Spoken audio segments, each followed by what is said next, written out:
Bonsoir à toutes et à tous et bienvenue à ce rendez-vous d'information. Voici les titres. Le président Macky Sall vend la destination Sénégal à des investisseurs allemands. Ils sont intéressés par les secteurs de l'énergie, de l'agriculture et des infrastructures. À 2 jours de la fête de l'indépendance, le boulevard du Général de Gaulle fait peau neuve pour le défilé. Plusieurs démembrements de l'armée vont participer à la parade militaire. C'est le cas de l'école militaire de santé et ses femmes médecins militaires à l'honneur dans notre rubrique santé. Dans l'attente du lancement de la chaîne RTS 4 Casamance, nous poursuivons le reportage sur le sud du pays. Zoom ce soir sur le quartier Dakar de Ziguinchor. Les populations ne parlent que de leur télévision. Et puis, dernier jet de notre série de reportages sur le Wallo, nous irons à Mengen Boy et Ander, deux localités chargées d'histoire. Mais tout d'abord, retenez que le chef de l'État participe au sommet Europe-Afrique. La rencontre s'est ouverte ce matin à Bruxelles. Le président Macky Sall et ses homologues africains échangent avec les chefs d'État et de gouvernement européens sur le renforcement de la coopération entre les deux continents. Nous reviendrons plus en détail sur cette rencontre avec nos envoyés spéciaux sur la participation notamment du président Macky Sall à ce sommet Union européenne et Afrique. Avant la Belgique, le chef de l'État, vous le savez, était en visite en Allemagne. Macky Sall a présidé un forum économique avec des investisseurs allemands. La délégation sénégalaise a convaincu les hommes d'affaires allemands à investir au Sénégal. Les secteurs de l'agriculture et des infrastructures intéressent ces hommes d'affaires allemands. La KfW, une agence allemande, compte établir un partenariat dans le secteur de l'énergie. Envoyés spéciaux à Berlin, Khadikan, Youssou Sagnan, Djibi Gueye et Ousseynou Ndoye. KfW, une banque allemande, et l'association des entreprises germano-africaines Africa Verin sont intéressés par le marché sénégalais. Ils ont eu droit à une présentation sur les opportunités d'investissement au Sénégal. Compte tenu de la volonté des deux pays de développer leur coopération, KfW va concentrer son appui sur le secteur de l'énergie. Quand on considère le plan Sénégal émergent, on voit que l'énergie est bien représentée. C'est un secteur clé pour le développement de ce pays. Il y a un certain goulet d'étranglement, mais certainement dans l'avenir, cela deviendra une des locomotives de la croissance. Et c'est un domaine dans lequel nous voulons nous concentrer nos efforts, que ce soit dans le cadre international, mais aussi au niveau de la définition de projets et l'élaboration de projets concrets.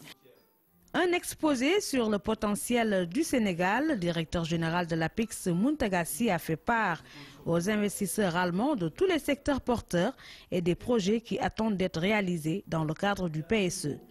L'agriculture et les infrastructures, deux autres secteurs qui intéressent les hommes d'affaires allemands.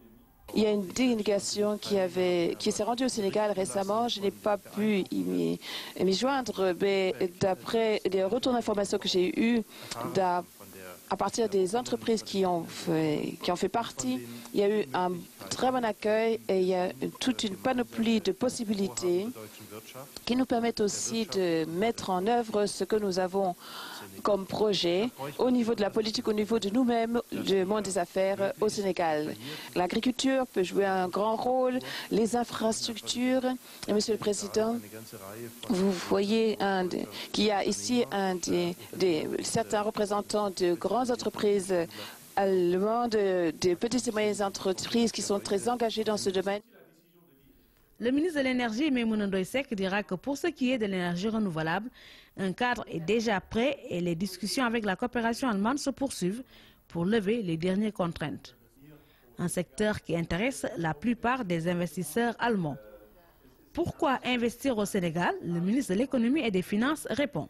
Le président de la République nous a demandé de rester, d'être un pays de droit. Cela signifie que nous sommes tenus de respecter aujourd'hui les conventions qui sont en vigueur.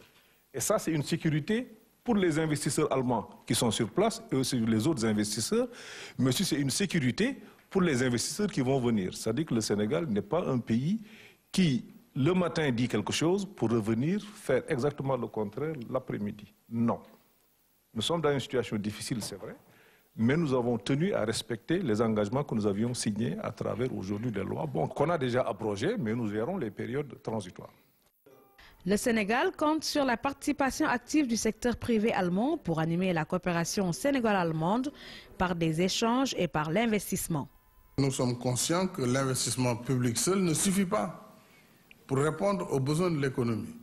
Il faut de l'investissement public, il faut de l'investissement privé et il faut un investissement public-privé dans le cadre de partenariats. C'est la raison pour laquelle nous venons de voter une loi consacrée justement au partenariat public-privé, au PPP, qui définit le cadre et qui indique également dans quelles dispositions ce partenariat doit être encadré. Nous avons un potentiel minier, notamment le phosphate, c'est connu, le phosphate avec l'industrie pharmaceutique, et vous êtes un champion du monde en matière d'industrie pharmaceutique, l'Allemagne, et le phosphate, la tapulgite. Vous avez aussi le zircon que nous allons débuter ce mois-ci, mois d'avril, l'exploitation du zircon au Sénégal, qui est l'oxyde de titane. Et vous avez le fer que nous voulons valoriser désormais, le fer de la Falémé, qui a été handicapé par un défaut d'infrastructure, un chemin de fer de la mine vers le port et un port minéralier.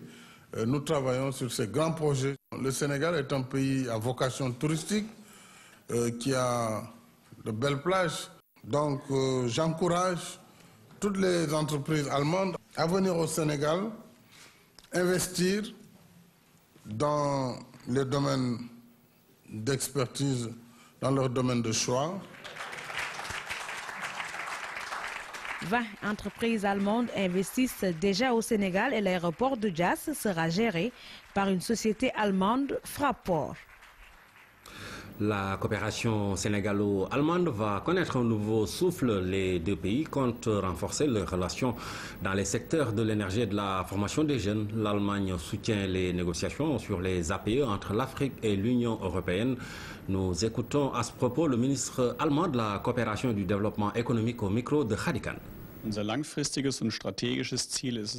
Nous avons discuté avec Monsieur le Président comment développer l'aéroport de Dakar dans un hub international pour apporter un service meilleur aux passagers au Sénégal et pour développer le business aéroportuaire et aérien pour le peuple sénégalais aussi. Un aéroport est toujours un employeur très important pour la région, donc notre but est aussi de proposer des travaux et des possibilités de travail pour les Sénégalais à Dakar. Le président de la République est d'accord avec nos propositions et il est d'accord aussi qu'il faut maintenant développer d'une manière rapide l'aéroport, de démarrer la gestion du nouvel aéroport, de le rentrer en fonction pour pouvoir recevoir les bénéfices de cette entreprise. On va à présent parler donc de ce ministre qui a été allemand de la coopération et du développement, qui a été reçu par le président de la République, si l'élément est en place. Nous allons notamment augmenter et élargir notre coopération dans le secteur des réseaux énergétiques et des énergies renouvelables. Il y a déjà une coopération très bonne qui a fait ses preuves avec le Sénégal et en plus nous allons convenir et nous mettre d'accord sur un échange entre des étudiants sénégalais et allemands et aussi entre du personnel enseignant sénégalais et allemand qui vont en Allemagne et de l'Allemagne qui vont au Sénégal. Nous avons aussi parlé du sommet Union européenne, Union africaine demain à Bruxelles. Nous soutenons l'Union africaine parce que le Sénégal est aussi un pays qui contribue à la stabilité en Afrique et à la relance économique. Et ce sera avec une délégation économique que nous allons visiter le Sénégal l'année prochaine pour mobiliser et inciter les entreprises allemandes à réaliser des investissements privés allemands au Sénégal. Voilà, le ministre allemand de la coopération et du développement économique reçu par le chef de l'État. La coopération entre les deux pays va connaître un nouveau souffle. Ici à Dakar, là, au Sénégal, j'allais dire, la journée internationale du Rhin a été célébrée dans la région de Kaolack. Une cérémonie présidée par le Premier ministre qui auparavant avait inauguré 2 infrastructures, le centre de réinsertion sociale et l'unité d'hémodialyse de l'hôpital régional, des réalisations qui vont relever le plateau technique de la région, nous dit René Massiga Diouf. Le nouveau centre de réinsertion sociale porte le nom de l'imam Hassan Sissé. La plaque inaugurale a été dévoilée dans un concert de chants et danses sérères, une inauguration que les populations ont voulu marquer d'une tâche indélébile. L'ambiance est celle des grands jours. Les nouveaux locaux offrent aux malades atteints de handicap mental les conditions idoines d'épanouissement. L'unité d'hémodialyse du centre hospitalier régional de Kaolack a été également inaugurée, une infrastructure qui répond aux besoins des populations en matière de prise en charge des malades. Célébrée dans la région, la journée internationale du Rhin a été l'occasion de mesurer la portée de ces réalisations. Cette cérémonie est importante à un double titre. Il s'agit de problèmes de santé. Et quand la santé est en danger, je pense que tout le monde est interpellé. Les infrastructures sont d'une haute importance dans le relèvement du plateau technique de la région. La capacité d'accueil du centre de réinsertion sociale est de 56 patients qui pourront bénéficier de formations dans les domaines de l'aquaculture ou l'horticulture par exemple. Pour ce qui est de l'unité d'hémodialyse, elle est accueillie comme un soulagement par les personnes souffrant d'insuffisance rénale. Nous, association des hémodialysés et insuffisants rénaux, nous réjouissons de cette inauguration marquant une étape décisive dans l'histoire médicale du Sénégal. Avec l'augmentation de l'incidence des maladies chroniques, l'accès aux soins décentralisés aux personnes souffrant d'insuffisance rénale est devenu une urgence pour abréger les souffrances physiques, le coût financier et le poids moral de cette affection.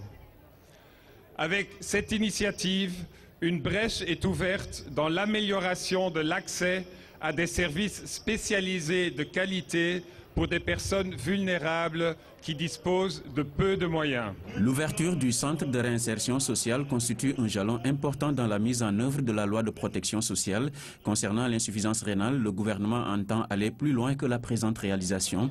C'est le Premier ministre qui en fait l'annonce. Un projet de loi est en préparation sur les possibilités de faire la transplantation rénale au Sénégal.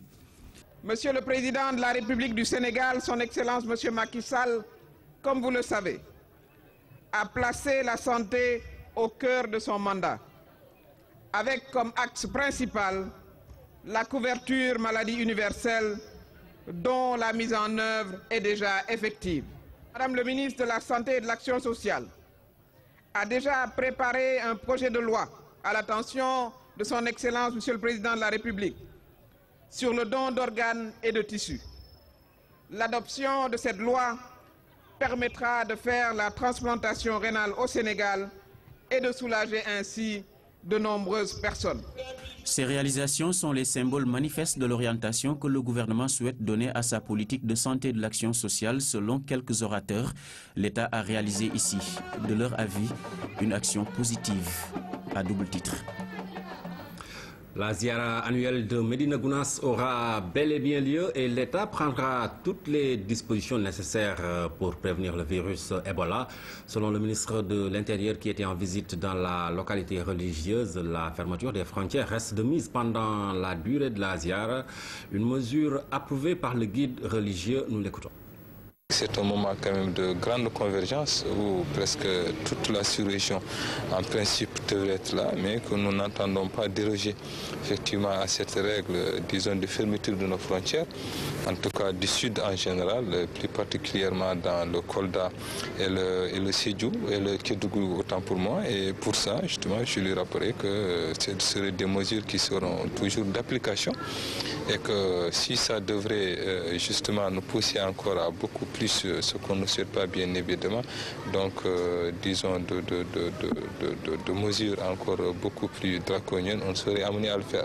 Ce qui est constant, la fermeture implique non seulement donc donc la venue de nos parents de la République de Guinée, mais aussi, disons quand même, toute marchandise ou produit qui pourrait provenir de ce pays-là, notamment le miel, disons la viande de chasse et tout ce qui pourrait tourner autour de ces produits-là. On demandera justement aux services de la santé de veiller en relation avec les services de sécurité donc à la bonne application de toutes les mesures qu'ils arrêteront. Et donc on sera particulièrement exigeant en tout cas sur le côté sanitaire. Et là, donc, vous savez, c'est un certain nombre de mesures qui ne pouvaient pas, disons, ne pas être portées à l'attention du calife parce que quand même c'est des moments de grande convergence.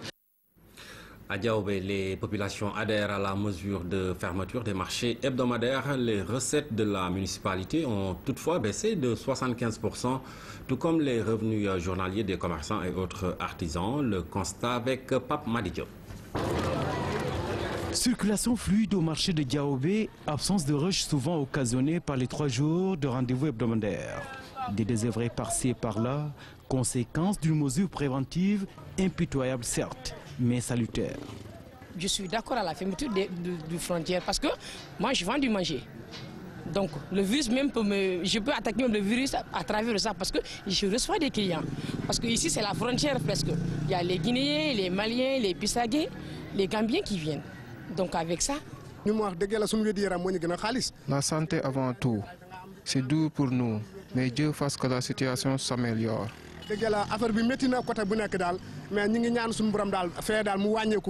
L'occupation de certains endroits du marché, le stationnement des motos, véhicules et autres camions non déchargés indiquent que l'activité commerciale est au ralenti. Les jours de Louma, je peux vendre 50 000, 60 000, jusqu'à 70 000. Les jours d'ordinaire, bon, je vends jusqu'à 20 000, 15 000. Durant le marché hebdomadaire, le chiffre d'affaires varie entre 8 000 et 5 000. Mais actuellement, nous rentrons parfois sans vendre. Pour les autorités municipales de Diaoubé, Kabendou, la fermeture du marché était mal nécessaire. Nous sommes exposés parce que c'est un marché presque un marché sous-régional où nous avons au moins chaque semaine 7 États au moins qui sont présents dans le marché. Donc une situation de ce genre, une telle épidémie, je pense que la fermeture des frontières est une très bonne chose pour nous. Par rapport au marché, on verse par semaine. Chaque semaine, on peut avoir, si ça marche très bien, on peut avoir 1 200 000. Si ça descend, bon, comme la semaine passée, on n'a même pas eu 300 000. Souhaitant vivement l'éloignement du virus de la zone, ces populations frontalières avec la Guinée continuent de prier et disent prendre le mal en patience. Les éleveurs de Tambacounda sollicitent l'appui de l'État pour lutter contre le vol de bétail, la vaccination et la transformation de la production. C'était au cours d'une rencontre sur le code pastoral, la loi d'orientation agro-silvo-pastorale et les mots qui gangrènent le secteur ont aussi été évoqués. Thierry. Après avoir visité le sud, le nord, le centre du pays, le ministre de l'élevage s'est rendu à l'est. Dans cette zone, Aminata Mengiaye a écouté attentivement les éleveurs. Le Sénégal oriental était la dernière étape avant la confection du code pastoral. Nous avons, depuis l'année dernière, commencé l'élaboration du projet de code pastoral que nous avons terminé.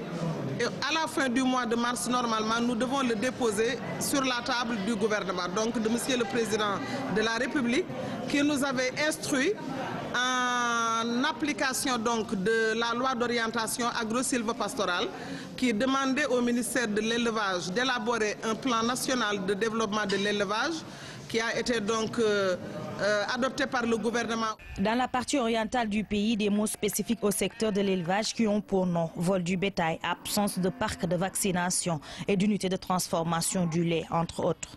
Nous venons par exemple de finir avec Tamba et ils nous disent qu'ils préfèrent qu'on fasse les vaccinations entre le mois d'octobre et le mois de novembre. Pour développer un élevage moderne, il nous faut de la culture fourragère. Il faut sécuriser l'alimentation du cheptel. On avait des prévisions ou en tout cas des programmations qui dépassaient par exemple 30 000, 50 000, 100 000 vaches qu'il fallait inséminer alors que quand il fallait décompter le nombre de métis-nés, on n'a jamais pu nous dire combien de métis étaient nés de ces programmes d'insémination. Nous espérons qu'avec le code pénal et le code de procédure pénale qui vont renforcer les peines donc, qui punissent le vol de bétail de façon spécifique, je pense que nous trouverons en tout cas la voie pour diminuer le vol de bétail. Les éleveurs de la région de Tambacounda et de Kédougou sont satisfaits du contenu du code pastoral car la majeure partie de leurs préoccupations ont été prises en charge. Le ministre a elle aussi exprimé une doléance que désormais le Sénégal ne devrait plus importer des moutons en période de tabaski. Les éleveurs se sont engagés et ont promis de mener le combat. Nous restons dans l'élevage avec cet atelier qui s'est tenu à Kolda. C'était en présence de tous les acteurs du secteur. Le compte-rendu de Pape Malidio. Kolda, zone à vocation sylvopastorale, ici le bétail est une richesse et le vol est devenu un fléau. Les éleveurs élèvent la voix pour une redynamisation des comités de surveillance transfrontalière. Ça fait près de 56 ans qu'on a fait la rencontre. Mais aujourd'hui, on voulait évaluer. Là, on était hier et aujourd'hui, qu'est-ce qu'on doit faire d'ici demain? Si tu rencontres des élèves de Guinée-Bissau ou de Sénégal ou de Gambie, c'est le même peuple. Et c'est le même les animaux. Or, on sous-sait nécessairement, il faut qu'on aille ensemble, lutter ensemble, rassembler nos efforts, faire face avec le voleur de bétail. Des contraintes et autres pesanteurs socioculturels liés au décompte et à l'identification du bétail sont considérés comme des mots qui freinent le développement du secteur. Le mal est là, le paradoxe aussi. Le vol est quotidiennement décrié, mais les voleurs ne sont jamais dénoncés. Que les voleurs soient démasqués et punis, alors à la dimension vraiment de la faute commise. Et je crois que le chef de l'État lui-même avait demandé que des sanctions exemplaires soient infligées à ces voleurs de bétail. En cette période d'alerte, suite à l'apparition du virus Ebola en Guinée, le mouvement du bétail au niveau de la frontière nécessite un contrôle. Au niveau des animaux domestiques, il n'y a pas de problème particulier. Et tout ce que nous pouvons dire pour l'instant, au niveau de notre cheptel national, aussi bien au niveau donc, national et régional, il n'y a aucun cas de maladie en relation avec le virus Ebola. Et la recommandation forte que nous avons à faire en tant que vétérinaire, c'est de demander aux populations, ou bien une certaine partie de la population qui ont l'habitude de consommer la viande de brousse, et de cesser définitivement cette pratique, parce que le virus Ebola est en général introduit dans la population humaine par contact avec des animaux sauvages infectés. Cet atelier sous-régional va produire un document de fortes recommandations et prendre en charge l'abattage clandestin des animaux, source d'insécurité. Le ministre des Infrastructures, des Transports terrestres et du désenclavement était ce matin en visite de chantier.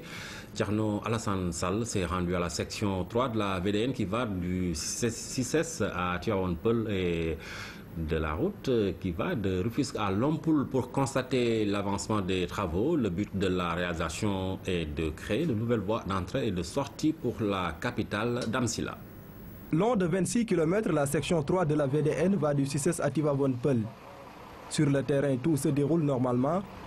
L'avancement des travaux a atteint pour le moment 50% pour la tranche ferme qui va du Golf Club de Guédiawaye à Malika et 25% pour la tranche conditionnelle allant de Malika à Tivaouane-Peulh. Le projet comporte la construction d'une chaussée en 2 fois 2 voies, d'une aire de promenade et des ouvrages d'assainissement. Ce que vous voyez derrière là-bas, la conduite en PVC de 400 mm, c'est ce qui était conçu auparavant pour drainer les eaux du lac Tchourou. Nous, ce qu'on est en train de faire, c'est de remplacer cette conduite par un ouvrage en béton armé qui est de 2,50 m sur 2 mètres. Autre étape de la visite, la route qui va de Rufisque à Lompoul. Elle traverse des localités comme Bayar et Noto qui se situent dans les Niayes.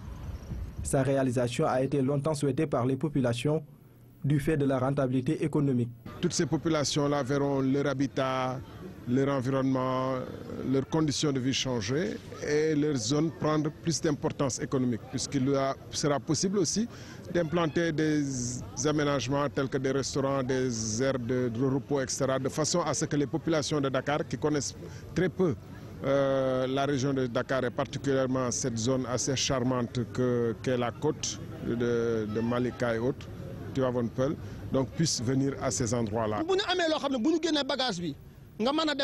Nous sommes très contents de la construction de cette route. Elle facilite l'exportation de nos marchandises vers les autres localités, comme Dakar. Nous remercions vraiment le gouvernement. Pour la réalisation du projet, 47 maisons situées à Malika seront démolies et les familles indemnisées. La fin des travaux est prévue en 2015. La réception du tronçon Bayar-Noto est pour fin avril 2014. Nous ouvrons la page consacrée au défilé du 4 avril. Le boulevard du Général de Gaulle a fait peau neuve. Partout, des drapeaux sont hissés, les rues sont propres. Une situation très bien appréciée par les riverains. Aïda Mamadou Diop. Le boulevard du Général de Gaulle reprend des couleurs. Impossible de passer sans prêter attention à son nouveau look. Ici, rien n'est laissé au hasard. Du revêtement de la chaussée en passant par la propreté des lieux, partout, les couleurs de la nation sont mises en relief. Le décor est magnifique. Déjà, Centenaire n'a rien à envier à Dakar Centre. Tout est propre. Il n'y a pas de circulation ni de marchands ambulants qui traînent. Ça devrait continuer ainsi. Au niveau des tentes qui doivent accueillir les invités, l'heure est au dernier réglage. C'est une véritable course contre la montre qui est déclenchée. Déjà, les riverains saluent le travail abattu. Si tu vois le décor, tu constates que le défilé se prépare dans de bonnes conditions. Vraiment, ces gens abattent un travail magnifique. Les rues sont propres. Ce que j'apprécie le plus, c'est les drapeaux qui sont hissés. C'est beau, en plus, il n'y a plus rien qui gêne les piétons. Pour bien exécuter le travail, certaines parties du boulevard ont été fermées à la circulation. Depuis 2 ans, le Sénégal n'a pas eu de défilé civil et militaire. Le défilé du 4 avril est impatiemment attendu par les populations. On va parler de la vie des armées avec l'intendance des armées qui est une formation militaire chargée de l'approvisionnement en matière de denrées, subsistance, habillement, entre autres. Elle participe aux études relatives à l'équipement et au soutien des armées. C'est un reportage signé Mohamedou Mustafa Silla et Moussa Mané. L'intendance militaire est une composante essentielle de l'armée. Elle s'occupe de tout ce qui est lié à la logistique et au bon équipement du militaire. Notre administration militaire était dirigée par des Français avec comme prérogative le sous-ordonnancement, la surveillance administrative et la vérification des comptes. C'est en 1974, à la suite de la révision des accords de coopération avec la France, que le poste de directeur est désormais confié à un Sénégalais. Il s'agit de l'intendant militaire de 3e classe Landing Bessane. Cette unité de l'armée sénégalaise est incontournable dans la vie et la mission du soldat. Les missions de la direction de l'intendance s'orientent sur 2 voies. D'abord, l'administration générale. L'intendance fait office de ministère de la fonction publique des armées.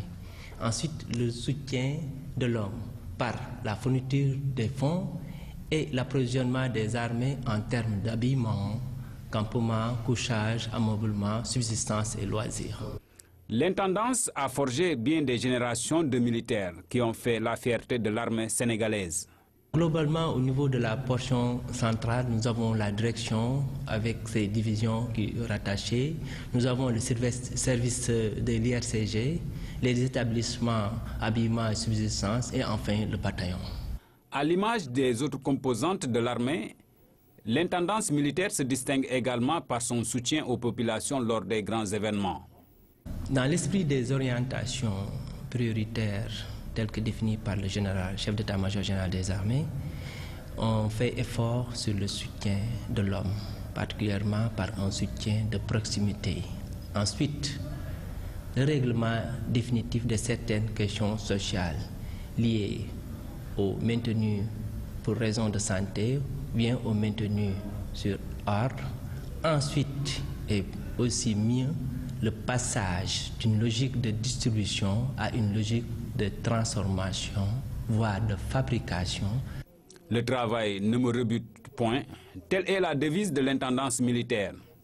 Elle résume à elle seule l'état d'esprit.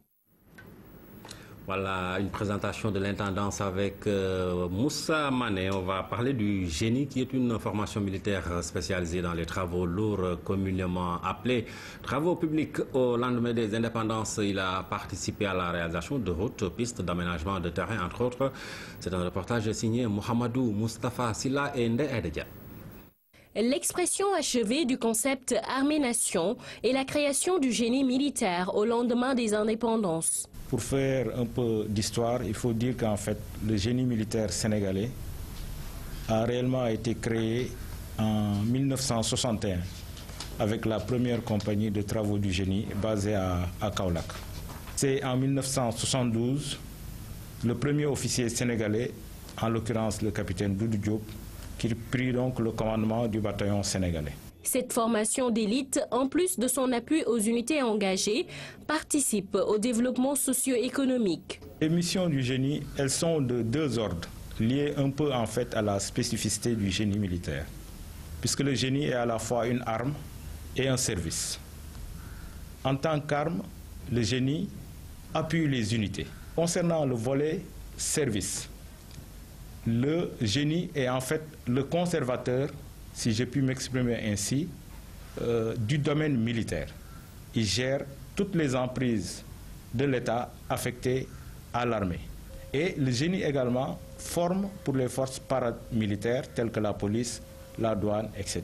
Le génie militaire compte à son actif une batterie de réalisations au profit des Sénégalais.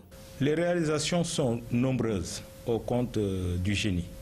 On pourrait citer entre autres dans le domaine par exemple hydro-agricole, l'aménagement des périmètres irrigués villageois dans la région nord en relation avec la SAED.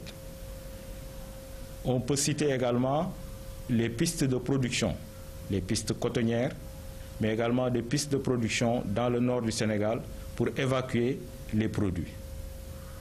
On peut citer dans le domaine du désenclavement, par exemple le pont de Sita-Bantan qui a été fait pour désenclaver la poche de la Falémé. Aujourd'hui, il veut relever encore plus de défis. Notre volonté, c'est d'améliorer nos capacités de traitement de l'eau pour que nos troupes qui sont déployées dans les opérations extérieures ou également nos troupes qui sont déployées à l'intérieur du pays puissent être mieux alimentées en eau. Mais sur le plan national, c'est peut-être notre participation au programme donc du gouvernement pour les pistes, la construction de pistes rurales. À la fois armée et service, le génie militaire perpétue depuis plus de 50 ans son engagement aux côtés des populations. Son expertise dans des domaines de compétences variés, sa panoplie de métiers suscite l'intérêt des observateurs. Venir à bout des incendies, secourir les accidentés et lutter contre les inondations, les actions d'intervention de la Brigade nationale des sapeurs-pompiers sont nombreuses. Pour répondre au thème de cette année, une centaine de soldats du feu va participer au défilé du 4 avril à Biboumbay. À événement exceptionnel, unité spéciale. La Brigade nationale des sapeurs-pompiers va défiler ce 4 avril, fête de l'indépendance nationale, avec une centaine de gradés et de sapeurs. Nous allons défiler avec un effectif de 106 gradés et sapeurs. Mais pour cette année, nous avons mis en exergue notre groupement des unités spécialisées, dont une composante va défiler. Cette unité a son importance dès l'instant qu'on tend maintenant vers la spécialisation. Pour coller au thème de cette année, la BNSP est toujours attachée à sa mission consistant à répondre toujours présente et au bon moment aux grands bénéfices des populations. Toutes nos actions contribuent d'une manière efficace au développement économique et social. Si nous prenons les incendies, nous faisons chaque jour qui passe un travail de prévention et de prévision qui consiste à conseiller les entités, leur montrer du doigt les problèmes qui se posent dans leurs entreprises qui permettent d'éviter l'éclosion d'un incendie. Quand on vient pour intervenir, nous limitons les dégâts et là aussi c'est un aspect très important pour l'économie du Sénégal. La rupture Et quand ça tue, ça n'épargne personne. Et un père de famille, une mère de famille qui a en charge une famille, au lit ou bien quand il est décédé, c'est une marmite qui s'éteint. Et là aussi, c'est un aspect économique très important qu'il faut prendre en compte. Je parlerai encore des inondations qui vraiment nous retiennent au bout de au moins 3 mois ou 4 mois dans l'année. Là aussi, vous voyez ce que l'État injecte pour ces inondations. Nous contribuons à pomper l'eau et là, on soulage les populations. Même si des contraintes subsistent dans leur sacerdoce, les sapeurs-pompiers inscrivent leur action dans un objectif de maillage du territoire national. À l'horizon de 2017, l'État a prévu de mettre une caserne par département.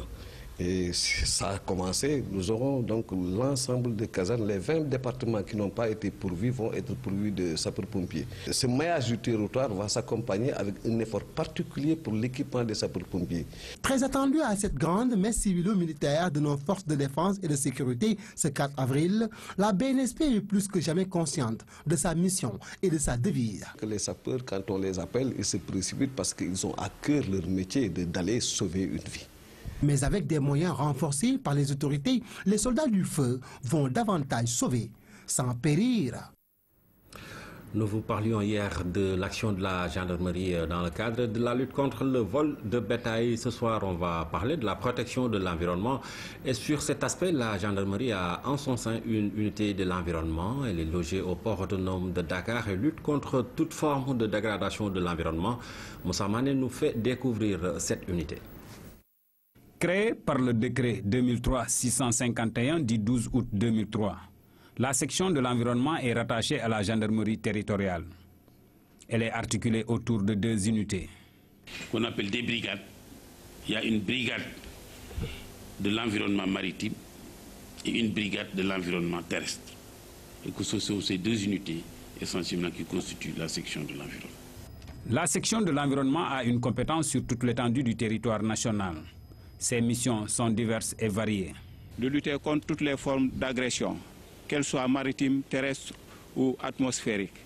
Et lutte principalement aussi contre l'extraction illicite de sable, où les populations qui habitent toutes les côtes sont confrontées à des problèmes récurrents d'extraction illicite de sable marin. Aujourd'hui, grâce à la collaboration avec les services du ministère de l'Environnement et du Développement durable, les résultats sont encourageants. C'est une unité qui a réussi à freiner l'exploitation illicite de sable marin. En tout cas, elle l'a réduit à sa plus simple expression. Il y a toujours des contrevenants, mais elle mène des patrouilles avec ses moyens terrestres le long du littoral pour lutter contre l'exploitation du sable marin. Les contrevenants à la réglementation sont arrêtés, leur matériel de travail confisqué. C'est le cas pour ceux qui prélèvent de façon illicite le sable marin. De Yoff à Malika, chaque semaine, des dizaines de charretiers sont interpellés. Composé d'une vingtaine de bataillons, soit 70% des effectifs de l'armée sénégalaise, l'armée de terre est proche des populations. Sécurité intérieure, gestion des catastrophes, opérations de maintien de la paix à l'extérieur, ces missions sont nombreuses. Et à l'approche du 4 avril, nous allons à la découverte de la doyenne des armées sénégalaises avec François Sec. Une des composantes des armées sénégalaises, l'armée de terre est confortée dans ses missions d'intervention, de maintien et de protection du territoire national, le tout dans des délais réduits. C'est 70% des effectifs des armées. Et regorge donc c'est le creuset même des milliers de jeunes garçons et filles de toutes les couches de la société sénégalaise. L'armée de terre est parvenue à renouveler et diversifier ses ressources humaines et moderniser ses structures et équipements, mais aussi à transformer l'organisation de son commandement. Je suis assisté par un officier supérieur adjoint et de trois chaînes qui sont la chaîne emploi, essentiellement chargée de l'élaboration des doctrines, de la planification des activités opérationnelles et du suivi opérationnel des unités. Il y a la chaîne ressources humaines. La troisième chaîne, c'est la chaîne études-finances. Par conséquent, nous avons besoin des unités instruites, bien entraînées, que nous devons mettre à la disposition du chef d'état-major général des armées. Conformément à sa devise, l'armée de terre met l'accent sur la formation et la simulation. Pour réussir la mise en condition opérationnelle de ces unités, 5 centres d'entraînement tactique existent déjà. À Thiès, avec le centre d'entraînement tactique numéro 7 et le centre d'entraînement national de Morolan. Ces centres nous permettent d'effectuer des tirs opérationnels. Nous avons un centre au niveau de Toubacouta qui est spécialisé dans le combat sous bois. Nous avons également le centre d'entraînement tactique numéro 2 qui est situé à Douji pour entraîner les contingents qui sont destinés à être engagés dans un milieu désertique ou semi-désertique. Mais l'innovation majeure au niveau de l'armée de terre, c'est le recours à la simulation. Nous disposons à cet effet au niveau de Thiès un complexe de simulateurs, l'EST 2000. L'armée de terre, c'est aussi le sport. Présente dans 11 disciplines, elle a organisé plusieurs activités sportives dans le cadre des festivités de la 54e édition de notre accession à l'indépendance. C'est encore une fois le concept Armée-Nation qui s'invite à notre quotidien et en droite ligne avec la volonté de Monsieur le Président de la République de faire en sorte que tous les Sénégalais se disent aujourd'hui que c'est ensemble que nous pouvons développer ce pays. La doyenne des armées sénégalaises se prépare en silence. Elle promet une remarquable participation au défilé 2014, comme quoi les vrais miracles font peu de bruit. Après la doyenne de l'armée sénégalaise, on va à la découverte de l'école militaire de santé qui a ouvert ses portes en 1968 et a reçu à ce jour, en 1984 plutôt, pour la première fois une femme. Depuis 65 femmes sont sorties de l'institution. Elles évoluent dans plusieurs spécialités, l'oncologie, l'ophtalmologie, la gynécologie, la pharmacie, entre autres. Focus sur les femmes médecins militaires dans la rubrique santé de Ramatadeb. Les femmes médecins militaires ont commencé à intégrer l'école militaire de santé depuis 1984. Elles ont atterri à l'armée, soit par pur hasard, soit pour faire plaisir aux parents, soit par amour pour la tenue. Bref, aujourd'hui, elles sont là, au service de la nation, après avoir passé au minimum 7 ans à l'école militaire de santé. J'avoue que c'était un pur hasard, parce que quand j'étais en terminale, le concours d'entrée à l'école militaire de santé est organisé à la fin de l'année. Donc c'était un bon prétexte pour préparer, en même temps réviser ces leçons. Et puis bon, j'ai été admise, alors que j'avais aussi une préinscription pour aller en France, mais déjà en terminale, j'avais quand même, dans mes orientations, j'avais décidé que si je devais rester sur Dakar, que je ferais de la médecine. De manière peut-être inconsciente, je suis une héritière d'une famille militaire. J'ai des oncles qui ont occupé de grandes fonctions dans l'armée. Donc je pense, et j'ai été éduquée par ces oncles. Mon père est policier, j'ai des frères du Britannique. Donc on est une famille de militaires chez nous.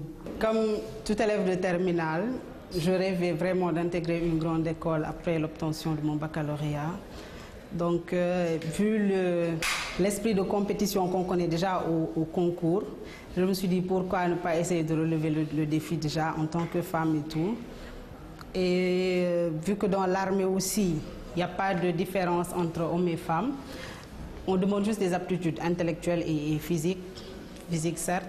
Je me suis dit pourquoi ne pas me lancer et faire le concours. J'ai intégré de façon, on peut dire, c'était juste une coïncidence quoi, parce que moi je ne me voyais pas militaire du tout, mais médecin oui, quand même. Donc quand je les voyais défiler, c'était très bien, donc voilà. Les spécialités sont diverses et ce sont des femmes qui servent leur pays avec amour et engagement de la vie des patients et collaborateurs. Elle a même dépensé de l'argent pour moi. Il y a un appareil qui s'appelle Baxter. Au lieu d'être là pendant les cures, elle me le donnait et je rentrais chez moi. 2 nuits après, je venais pour qu'on l'enlève. Et elle déboursait de sa propre poche. Elle est tout le temps à côté de moi. Elle me suivait à tout moment. Même si je sors de l'hôpital, je vais à la maison, elle me téléphone ma santé, elle me demande ma santé, comment je me porte. C'est quelqu'un qui a le souci de ses patients. Il ne faut pas toucher à ses patients. C'est quelqu'un qui a le souci de son personnel. Il ne faut pas non plus toucher à son personnel. Elle n'est pas toujours tendre avec son personnel, hein, parce qu'elle leur demande quand même de marcher bien droit. C'est mon chef, ça fait des années. Là où je suis toujours, elle me suit ou bien c'est moi qui le suis. Vous n'avez jamais eu de problème parce que c'est une femme? Non, pas de problème. Homme ou femme, c'est le travail. La seule difficulté peut-être pour ces femmes, ce sont les longues périodes d'absence loin du cocon familial ou peut-être concilier le travail et la vie de famille. Mais certaines ont réussi à trouver la solution idéale.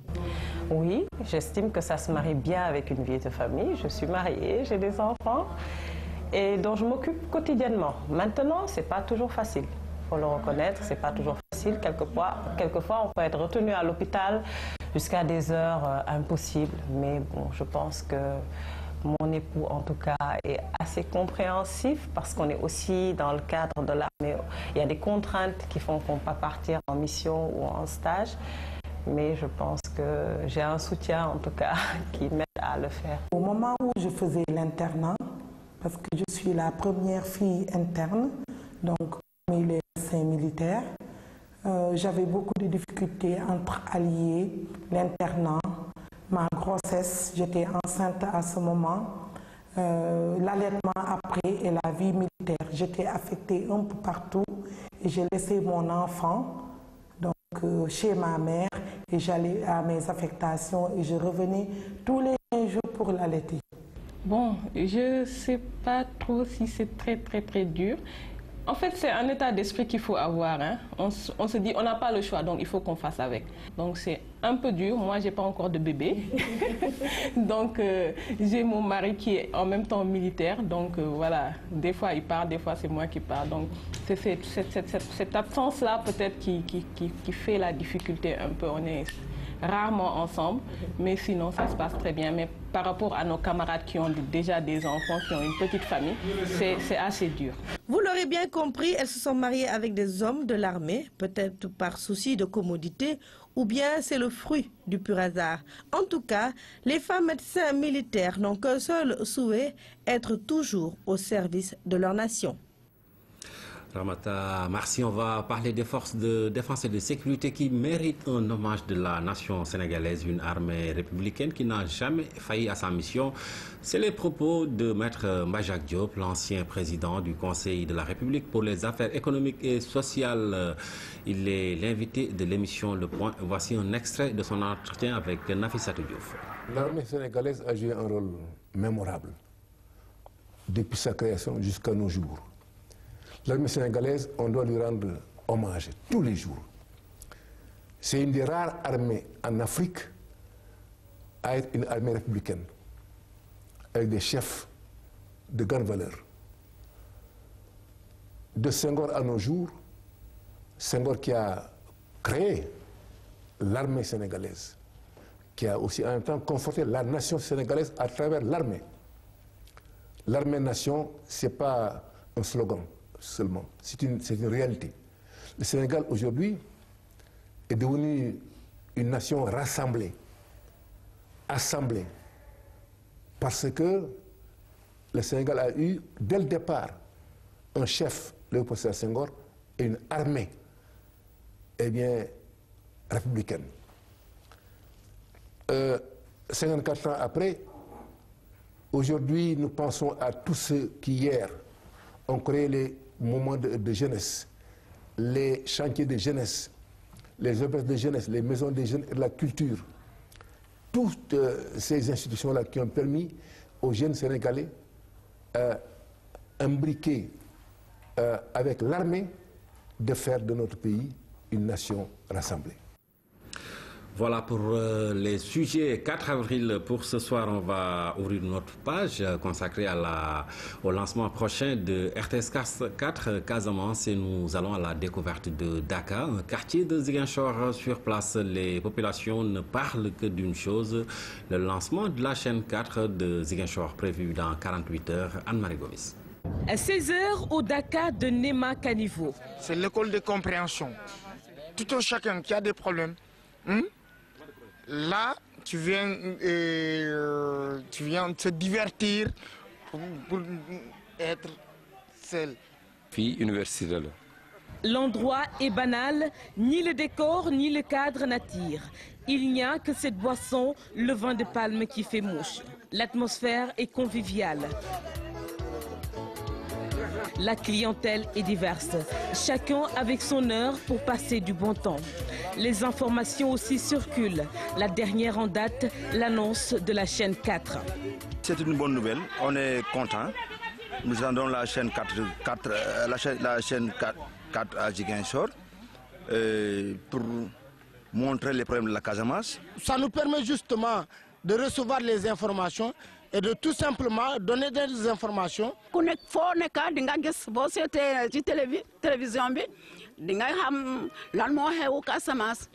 La chaîne 4 va montrer ce que nous sommes, nos réalités et autres de façon unie. Il y a autant de quartiers qu'il y a de Dakar à Ziguinchor. Et partout où l'on est passé, le constat est le même. Tout le monde est au courant de la nouvelle. La chaîne 4 gagne déjà le cœur des Ziguinchorois. L'espoir de toute une population. La chaîne 4 aussi va venir aussi pour consolider la paix. Cette paix-là, que nous demandons que cette paix-là arrive. Parce que nos enfants ont tant besoin de cette paix. Paix en Casamance, jeunes, femmes, culture, agriculture, pêche, économie, entre autres. Des questions qui doivent figurer en pole position dans les programmes. Bref, une chaîne qui reflète les vraies réalités de la région sud du pays. À Kolda, les ressources humaines nécessaires sont disponibles pour le lancement de RTS 4 Casamance. Les agents recrutés pour RTS 4 à Kolda se disent prêts à relever le défi de la qualité. Tierno Amadoussi. À Kolda, ce qui jusque-là était radio régionale devient radio-télévision régionale. La RTS 4 n'attend que son lancement. À présent, la ressource humaine est disponible. Comme on le dit, quand on a un rêve, tout l'univers conspire à nous aider pour qu'on réalise. Et c'est comme un coup de pouce. La RTS est en train de m'aider à réaliser mon rêve. Kolda, Ziguinchor, Sédhiou, on va mettre le maximum, le paquet pour que la chaîne, pour que ça marche. Des profils qui renseignent sur des carrières riches. Je suis reporter à la RTS depuis 1997. Donc aujourd'hui, si cette étape est franchie, je dois travailler pour la Casamance. Je remercie la RTS de m'avoir coopté parmi ce personnel qui devra animer en tout cas cette télévision zonale, la première au Sénégal. Autre membre de l'équipe, Rakital Sall. Cette dame, avec ses 14 années de radio, compte s'investir dans le domaine de la santé. Elle va aussi proposer un contenu genre. L'économie ne sera pas un reste, elle sera l'affaire d'un homme averti. Boubacar Diamanka travaille à la Chambre de commerce de Kolda depuis 15 ans. Comme pour dire qu'ici, les personnes qu'il faut sont à la place qu'il faut. La plupart de ces personnes-là ont déjà une base en communication parce qu'elles travaillent dans les radios. Donc nous avions puisé dans les ressources des radios qui sont dans ces 3 régions. Nous avons essayé de discuter avec ces personnes-là, d'échanger surtout sur les techniques de collecte et de traitement de l'information, surtout journalistique, sur la différence entre surtout la radio et la télévision. Tout le monde sait aujourd'hui que la télévision c'est l'image et la radio c'est le son. Nous avons donc essayé de leur parler un peu du comportement devant le petit écran. Qu'est-ce qu'il faut dire, qu'est-ce qu'il ne faut pas dire, comment se comporter devant une caméra.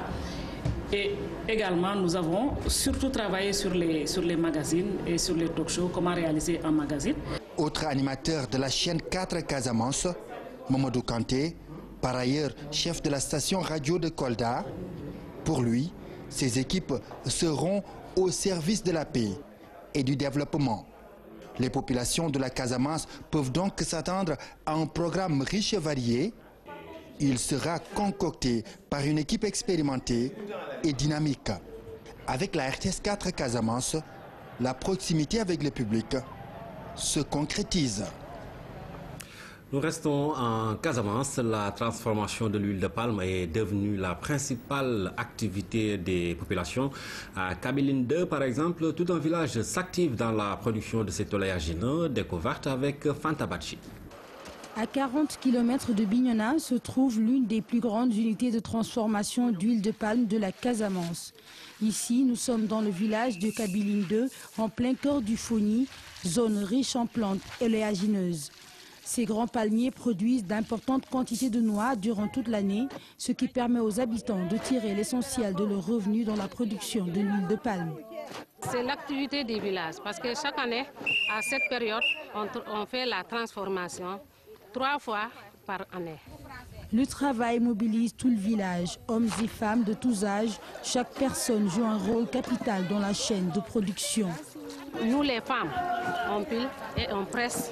On les met dans les fûts. Après, les hommes mettent du feu, on les transforme. Depuis la récolte, le collecte, le ramassage, la mise en tas et aussi le fait d'aller chercher le bois. Ça, c'est les hommes qui font ça. Et après maintenant, s'il s'agit maintenant de s'approcher au feu, ça, c'est les hommes qui s'approchent au feu pour éviter aux femmes surtout de s'approcher au feu. Plus de 100 litres d'huile de palme sont produites sur place chaque jour avec un matériel rudimentaire et des techniques qui ne répondent à aucune norme sécuritaire. On souhaite d'avoir des unités de transformation modernes parce qu'on n'a pas beaucoup de force.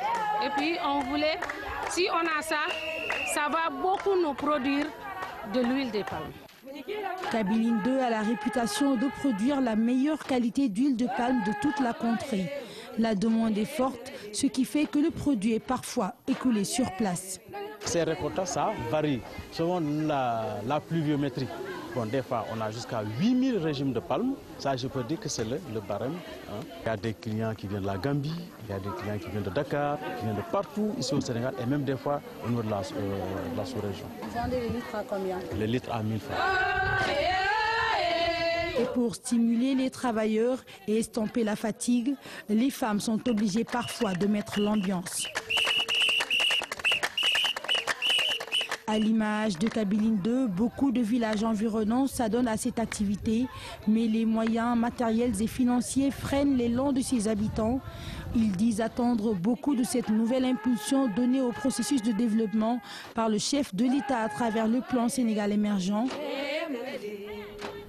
Allez, on quitte la Casamance et le Sénégal pour la France. Le gouvernement du Premier ministre Manuel Valls est connu depuis ce matin. Après 24 heures de tractation, le nouveau gouvernement est dévoilé. Ils sont 16 ministres. La fin de 24 heures d'intense tractation et de suspense. À l'heure de quitter Paris pour Bruxelles, ce matin, François Hollande se veut serein devant les journalistes. Vous êtes d'accord avec Manuel Valls? Non, tout va être présenté dans quelques instants. C'est très simple, très rapide et très clair. La voiture présidentielle a à peine le temps de quitter la cour que le secrétaire général de l'Élysée se présente face à la presse. Dans ses mains, la liste des 16 ministres du gouvernement Valls. Sur proposition du Premier ministre, le président de la République a nommé. François Hollande et Manuel Valls ont donc choisi de maintenir à son poste Laurent Fabius, numéro 2 du gouvernement, conforté aux affaires étrangères et au développement international. Ségolène Royal fait son entrée dans l'équipe en charge de l'écologie, du développement durable et de l'énergie. Un gouvernement qui a un nouveau ministre de l'Éducation, Benoît Hamon. Il était jusqu'ici en charge de la consommation. Plusieurs poids lourds du gouvernement précédent sont confirmés dans leurs fonctions. Christiane Taubira à la justice, Michel Sapin qui passe du travail aux finances, Arnaud Montebourg promu au rang de ministre de l'économie tout en conservant le redressement productif, et Marisol Touraine, ministre des Affaires sociales. Au ministère du Travail, le seul qui n'avait encore jamais été ministre, François Rebsamen, maire de Dijon, proche de François Hollande. Jean-Yves Le Drian reste à la Défense, tandis qu'à l'intérieur, il faudra s'habituer au visage de Bernard Cazeneuve, ancien ministre du Budget. Najat Vallaud-Belkacem hérite d'un ministère hétéroclite, droits des femmes, ville, jeunesse et sport. Marie-Lise Lebranchu ne change pas de poste, décentralisation, réforme de l'État, fonction publique, tout comme Aurélie Filippetti à la culture et Stéphane Le Foll à l'agriculture, promu par ailleurs porte-parole du gouvernement. Sylvia Pinel qui passe au ministère du Logement et Georges Paul-Angevin à l'Outre-mer complètent cette liste resserrée. 4 ministres de moins que l'équipe précédente, 8 hommes, 8 femmes. Premier conseil des ministres prévu vendredi à 10h. Retour au Sénégal, la communauté mouride a célébré la naissance de Cheikh Mohamedou Lamine Bara Mbacké, troisième fils de Cheikh Ahmadou Bamba. Des milliers de fidèles se sont rendus à Mbacké Kadior pour faire des prières. Le président de la République a été représenté par